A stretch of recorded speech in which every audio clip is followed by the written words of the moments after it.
Assalamualaikum adik-adik. Tahukah kalian, Allah selalu mengutus para nabi serta rasul dari masa ke masa untuk membimbing manusia.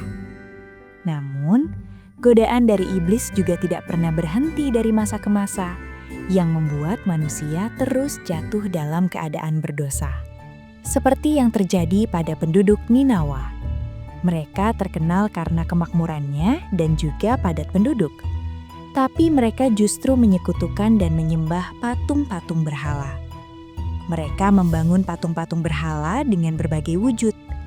Mereka mengikuti ajaran nenek moyang dan meneruskan ke anak cucu mereka.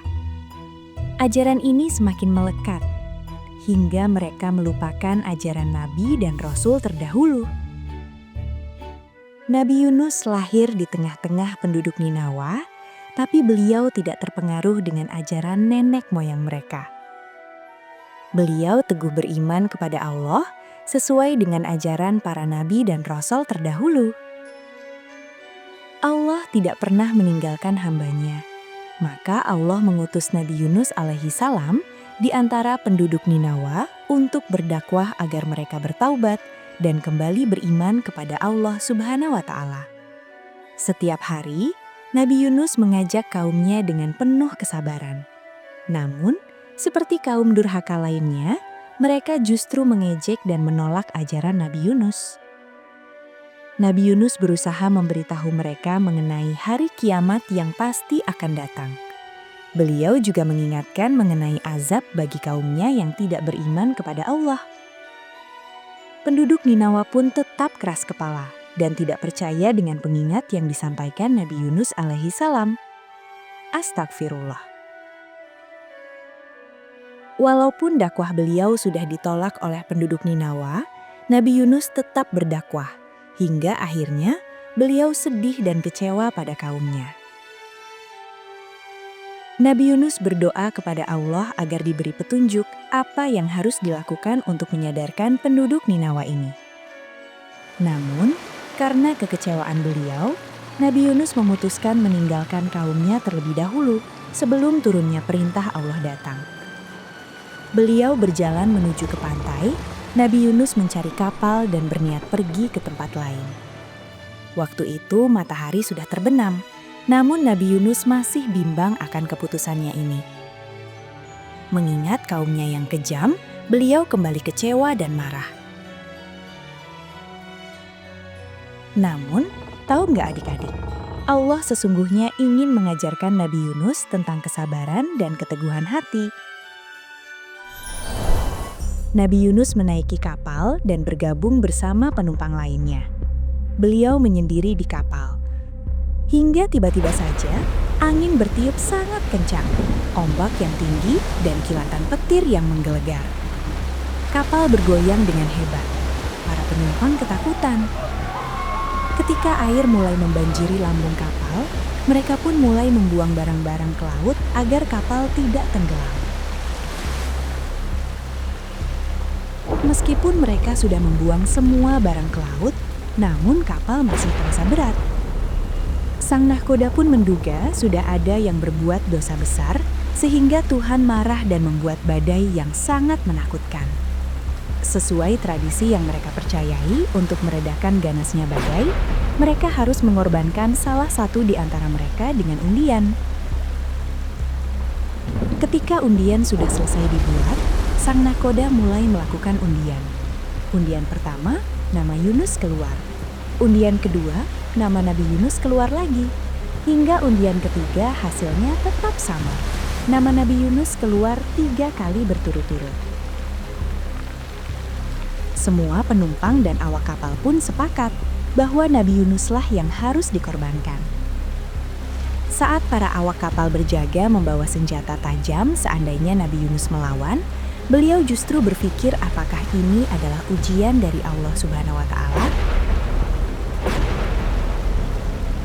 Nabi Yunus berada di ujung kapal, memantapkan hati dan menutup mata. Kemudian dengan hati yang ikhlas, beliau terjun ke laut. Ketika Nabi Yunus tercebur dan membuka mata, beliau melihat paus yang sangat besar. Atas perintah Allah, paus itu menelan Nabi Yunus. Namun adik-adik, Allah telah memerintahkan paus itu agar tidak sedikit pun melukai Nabi Yunus. Ikan itu pun membawa Nabi Yunus ke dasar laut. Kini beliau berada di 3 kegelapan, yaitu kegelapan malam, kegelapan perut paus, dan kegelapan dasar laut. Di dalam kegelapan itu, Nabi Yunus berdoa dengan penuh penyesalan, memohon ampunan kepada Allah. Beliau pun terus bertasbih dan berdoa selama terjebak di dalam perut ikan itu. Adik-adik, dalam situasi paling gelap dan putus asa sekalipun, sesungguhnya Allah Maha mendengar dan Maha mengetahui apa yang dikerjakan hamba-Nya. Allah menerima taubat Nabi Yunus dan memerintahkan paus itu ke tepi pantai. Sesampai di tepi pantai, paus itu mengeluarkan Nabi Yunus ke permukaan pantai dengan selamat. Allahu Akbar. Setelah berada di perut paus cukup lama, membuat tubuh beliau lemas, dan teriknya matahari membuat kulit Nabi Yunus terbakar. Dalam kondisi yang tertatih-tatih, Nabi Yunus tetap berdoa memohon pertolongan dari Allah. Sehingga Allah menumbuhkan pohon sejenis labu yang memiliki daun lebar, agar dapat melindungi Nabi Yunus dari terik matahari. Nabi Yunus bertahan hidup dengan memakan buah labu dan berlindung menggunakan daun-daun pohon labu yang dapat melindunginya kala panasnya siang hari dan dinginnya malam hari. Setelah beberapa lama, Nabi Yunus kembali sehat dan mendapatkan perintah dari Allah agar kembali ke penduduk Ninawa untuk menyampaikan wahyu bahwa Allah telah menerima taubat mereka. Sungguh Allah Maha Pengampun. Nabi Yunus disambut dengan baik oleh penduduk Ninawa. Mereka telah tersadarkan akan kebesaran Allah, sesuai yang Nabi Yunus sampaikan. Beliau terkejut, penduduk Ninawa telah bertaubat dan beriman kepada Allah.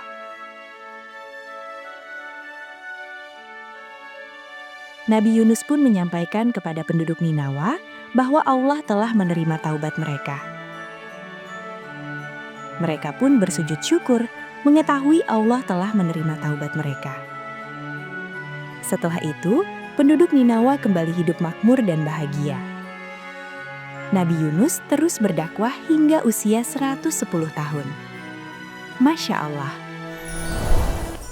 Adik-adik, inilah kisah dari Nabi Yunus alaihi salam. Semoga kita dapat belajar untuk selalu bersabar, tidak putus asa pada rahmat Allah, dan tetap bermuhasabah diri. Oke? Terima kasih sudah menonton. Sampai jumpa di kisah Nabi berikutnya ya. Wassalamualaikum warahmatullahi wabarakatuh.